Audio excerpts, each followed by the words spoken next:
Hello বন্ধুরা, তাহলে আজকে আমরা বেব্লেড যে মুভিটা আছে আমি একটা বেব্লেড কিনেছি, ওটা কি করে ফিক্সড করতে হয় সেটা আমরা আজকে দেখাবো।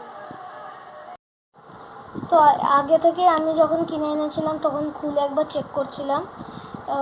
এইটা বেব্লেড যেটা দিয়ে ঘোরানো যায়, এইটা I think blue headed dragon. তো আগে আমরা দেখবো এটা কি করে ফিক্স করতে। এটা হচ্ছে ওটা স্ট্যান্ড, আর এটা এই সাইডটা নিচে থাকবে, এই সাইডটা নিচে থাকবে। তারপর এটা এই দিক যেগুলো এনাম দেওয়া থাকবে সেইগুলোর দিকে এটা ফিক্স করতে হবে, আর এই দিকে যেটা ফাঁকা থাকবে সেইগুলোর দিকে এই যেটা দিয়ে ঘোরানো যায় সেটা থাকবে।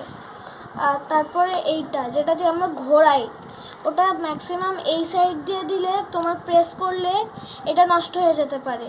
ওর জন্যে এইটা আমাদের এই সাইড দিয়ে প্রেস করতে হবে, লাইক দিস। এটা তুমি এরম করে করতে পারো, এরম করেও করতে পারো।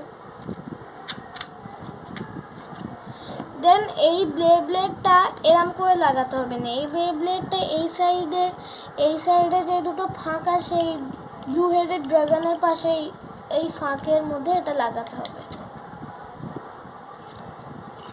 দেন ইট ইজ ফিক্সড। তো এখন আমি এটা ফেলে একবার চেক করছি। ফিক্স করা হয়ে গেছে। বেব্লেড মুভিতে যখন ওরা এটা ফেলে তখন বেব্লেডের যে বিস্টগুলো থাকে সেগুলো বাইরে এসে লড়াই করে, যেটা জিতবে সেটা যে জিতবে।